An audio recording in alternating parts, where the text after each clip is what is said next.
Good morning, everybody. Today is December 15th, 2024, about 11 o'clock. My macrocycle is over, finished that pull day yesterday, and now we're gonna do some cardio on our rest day today. Because we got some Christmas festivities, I don't expect I'm gonna be walking around enough to hit 10,000 steps, so I'm gonna go ahead and get 25-30 minutes of cardio in here. Got my watch started. Oh boy. There we go. I don't know about this bike, man. It might be almost done here. Okay.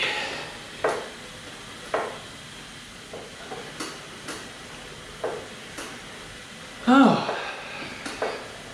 How's everybody doing? Hope you guys are all doing well.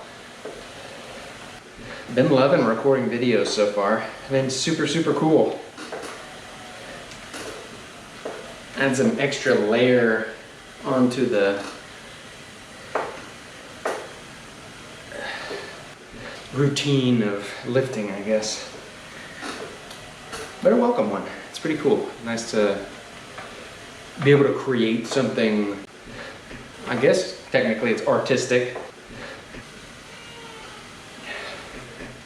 Oh my God, they're coming for me. Oh man. So feeling pretty beat up, super sore. The final week of a macrocycle is usually pretty brutal. Going to zero or close to zero RIR on every set just produces a level of soreness that the other weeks in the program don't. So I'm definitely feeling it. Wow, this thing is actually measuring my pulse correctly. The bike, that's a first. So whenever I do these cardio sessions, I'm aiming for 130 to 140 beats per minute, basically. Now my MAF, what is it? I've already forgotten what it stands for. Something aerobic function, I think. Let's see. MAF. Because I used to, whenever I was doing my training for those races, I would train at, or my goal would be 150, because it's 180 minus your age. 180 minus your age. Maximum, okay, yeah. Yeah.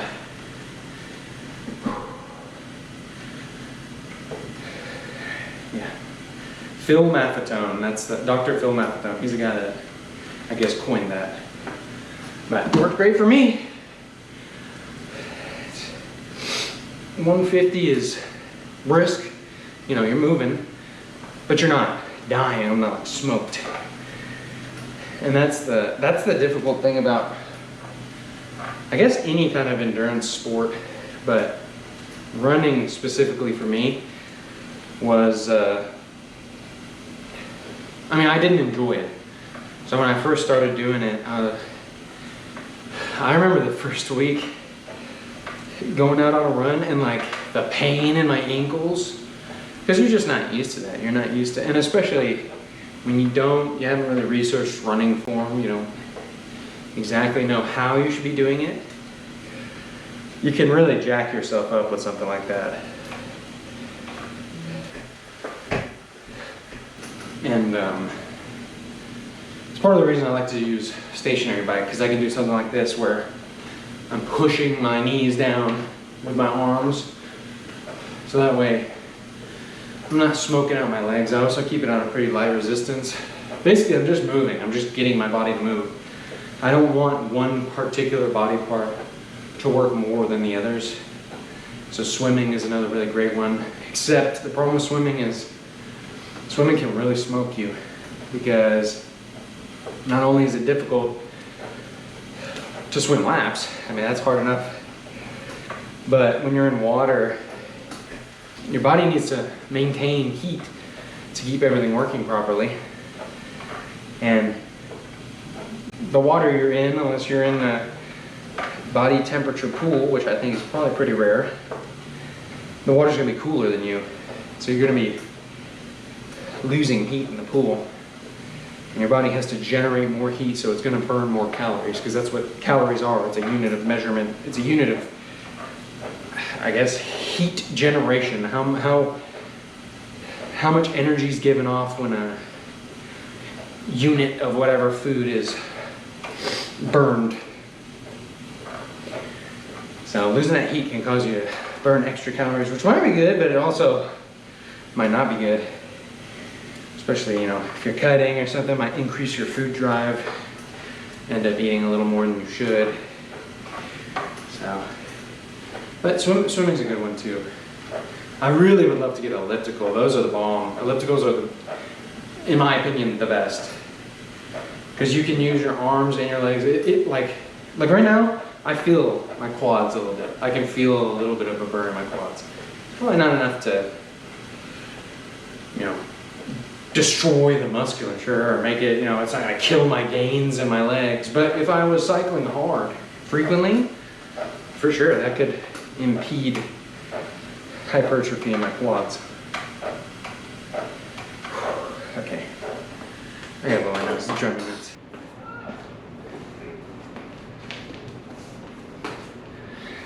Okay.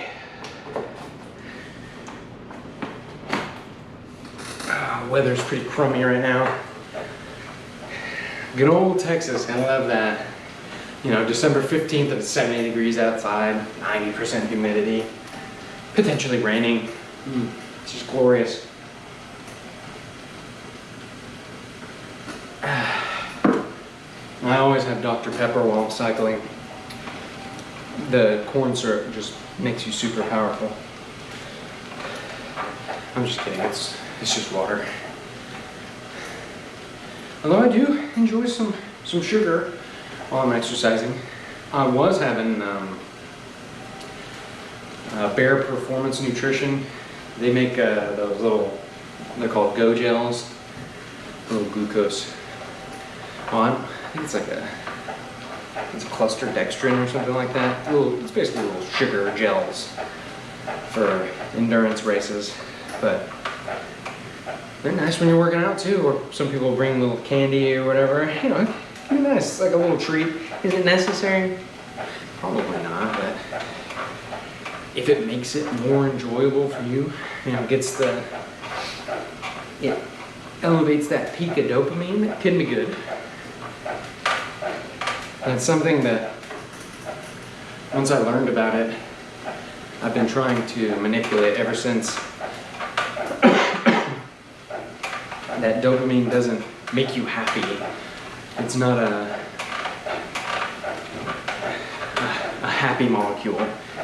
It drives you. It's like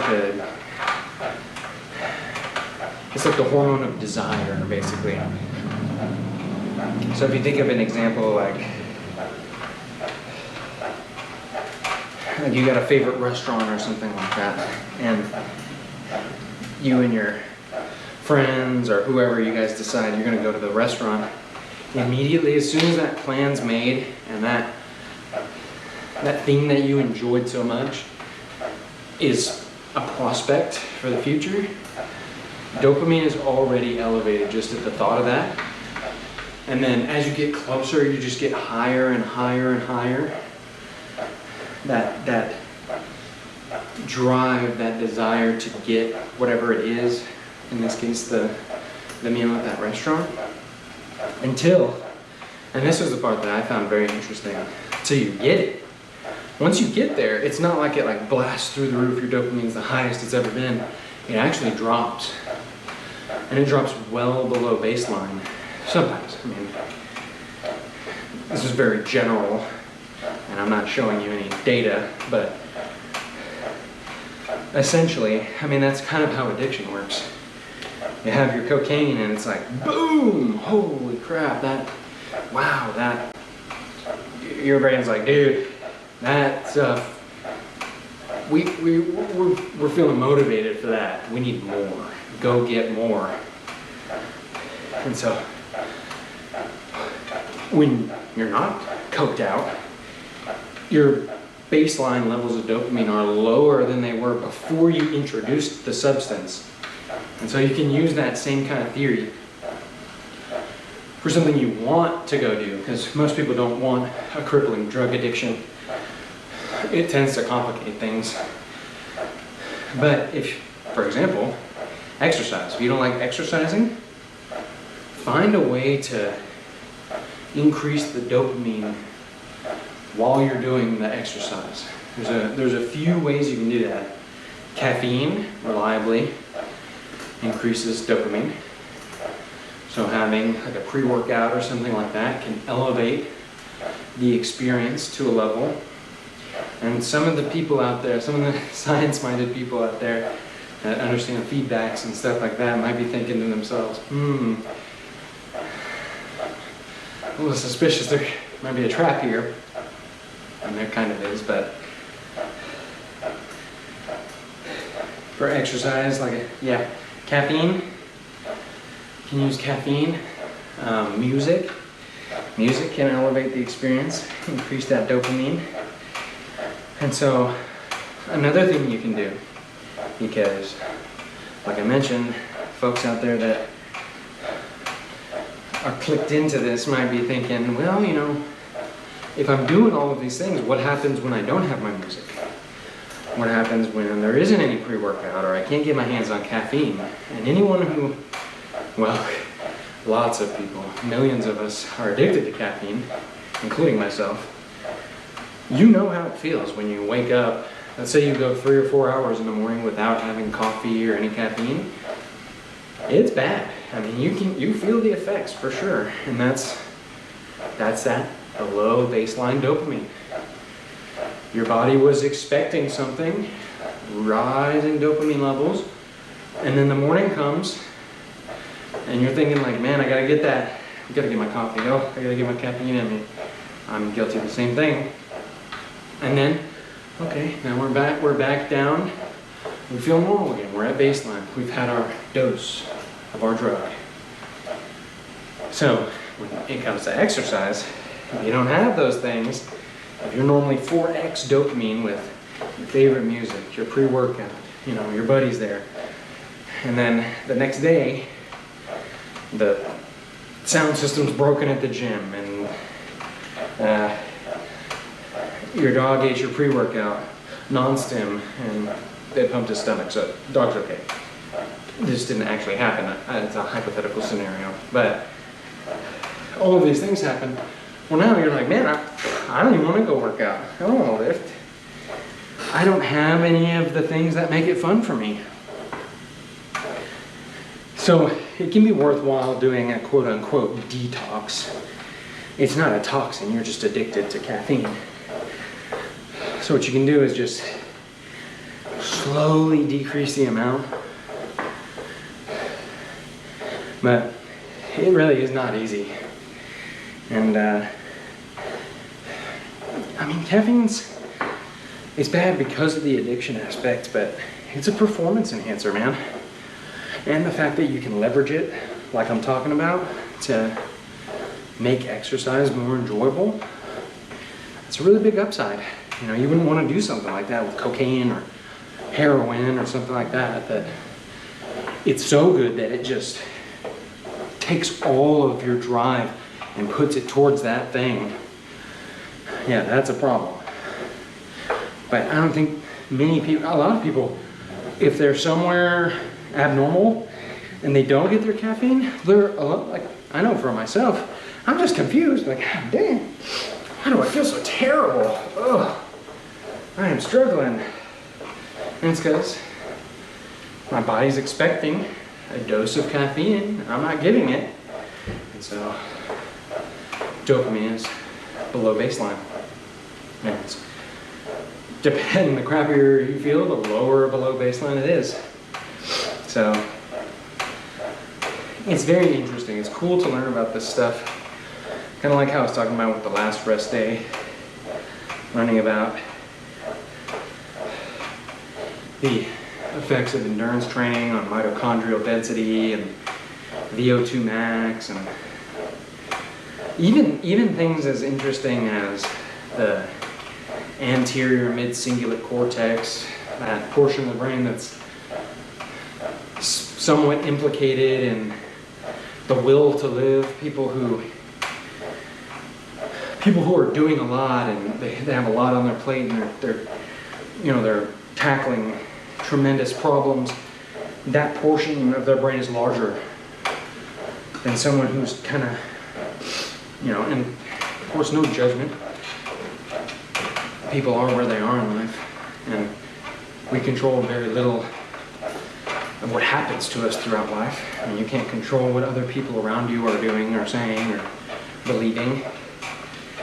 You can't control what culture you were born into, who your parents were, how they treated you. There's a lot of stuff that's out of our control. But once you start getting educated about something, you're able to gain a little bit more control of that. And it's nice too, because then people won't easily be able to fool you or fleece you into some sort of shenanigans.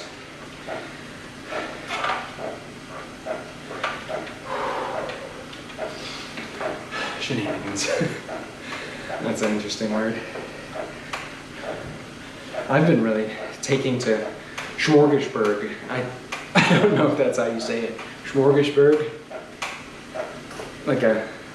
Is that the same as cornucopia? I don't know. Lots of stuff, like lots of different options. I think that's what it means.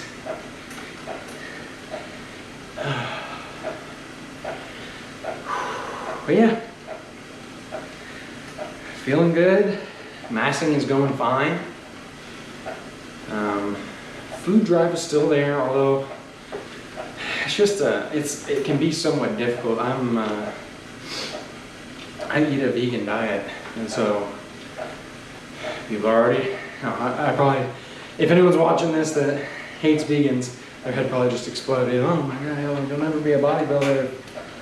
You're eating a vegan diet, Where do you get your protein? Where do you get your protein? As if non-vegans aren't drinking protein shakes and stuff like that to boost their protein intake. But, if I've got 300, 400 calories left, and just back up a little bit, I am for myself, now, everyone's different. For myself, I don't like meal plans. I don't want to eat the same thing or have like 2 options every day and eat the same thing over and over and over. Maybe for one meal, like I typically have oats for breakfast, protein oats. That's fine, It's a gentle little way to start the day. Mild flavor. I add a little cinnamon and maple syrup and salt to it. It's good, it's nice. But I don't want to eat the same meal every day for months on end. I'll lose my mind. And what'll really happen is I'll cheat on my diet. That's what'll happen. So I'm a follower of if it fits your macros. So, like I was saying, I've got 400 calories left for the day. It's like 9 p.m. or something. The wise thing to do would be maybe have like a piece of fruit or 2 and a double scoop protein shake. And that should give me like 300-ish calories, maybe 400. That's perfect. That's not what I want. I don't want a freaking protein shake and a couple bananas. I want to have ice cream, you know what I mean? Or a late night bowl of cereal or grilled cheese or something. But I guess that's kind of the difference. That makes the difference in a prep. Are you going with what you feel like having, the thing that you want? I could do, and I do sometimes. This isn't my job. I'm not a professional bodybuilder out here trying to, I have to be super strict with myself. That's just not the case. And so I'm not going to do it. So I'll eat what I want on occasion. It's like 90% on point, 10% not bad. Because again, when you're vegan, you can't exactly go, I can't exactly go to get a couple McDoubles and a large fry. So I mean, that kind of stuff, man, like a cheeseburger meal with french fries. You want to talk about clogged arteries and inflammation? Yeah, that'll do it to you. Even the vegan stuff. You go get you a fried up vegan burger with some oil-based cheese and deep fried acrylamide french fries. You're gonna cause some inflammation, you're gonna cause some gut problems. So 90% good, 10% not bad, but not good. You know, ice cream has a little more saturated fat than I would like, and just more fat in general than I would usually have. But sometimes, man, especially now, if I'm cutting, no, everything's getting weighed, because there's nothing worse than suffering through a cutting phase, but then not be, because it only takes a little bit of mistakes here and there on a cut to stall you out, where you're not losing fat. And then so now you just wasted like 2 weeks of a cut. You're not enjoying yourself because you're still eating pretty low calories, very specific foods, but now you're not losing the fat. So it's a lose-lose in that situation. So that's why when it comes to cutting, unless I'm stalled out and just feeling like garbage and I need to do like a refeed or something like that, which is very rare, I try not to deviate. During a cut, it's like 98-2. 98% good, 2% bad. So that's kind of my philosophy when it comes to dieting. You know, and like I said, man, I don't want to be miserable. It's not worth it. It's not worth it to me to be extremely strict during a mass and just have to like choke down the food I'm making, and it's just, I'm not enjoying it. That's not the way to do it. It's not sustainable.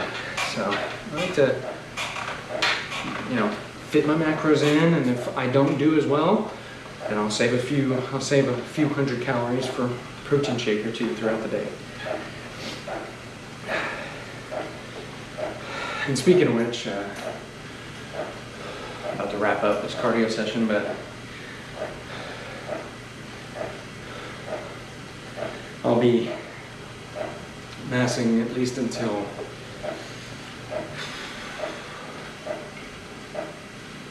I want to say end of April.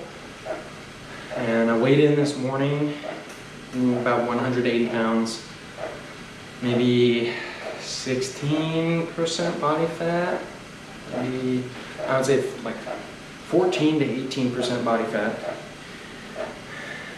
Not too bad. I took some progress pics as well. I'll probably put those up either at the beginning of this video or the end. Just the front relaxed and all my quarter turns. And that's another thing I'm going to have to incorporate into my program is I need to start practicing posing, because it's no joke. I think I've mentioned before how winded you get during posing. And especially if you try to do it with a pump, like after a workout, you'll be cramping up and running out of breath, getting lightheaded. So I'm gonna have to start training that. When I do, I'll probably record some of them, show you guys, maybe see if anyone has any tips or things that they notice, like, hey, maybe try, you know, after chest up, or let your hips sink back. You know, just little tips and tricks. That'd be awesome, because again, very new at this. You know, I've never competed before, so that's just about 25 minutes. The last 10 seconds here.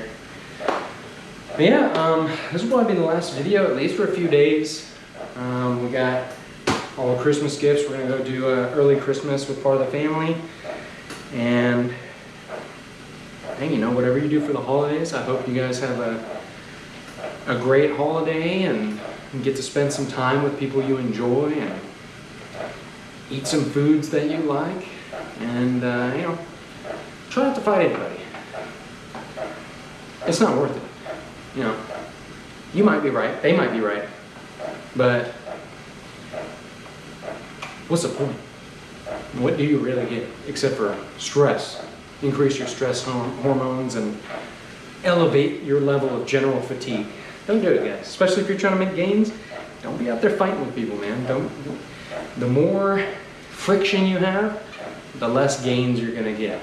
When you're not training is the friction. When you're not training, relax, man. You know, try to investigate philosophy. Find something that helps you. Find a way to drop your fatigue down from work, from your kids, from training. Yeah, so that's it. Show you guys the stats real quick on my watch. Oof.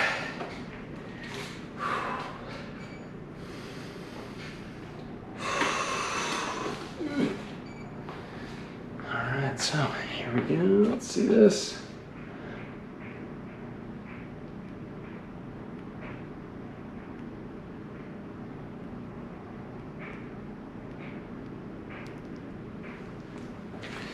Alright, well that's all for now, guys.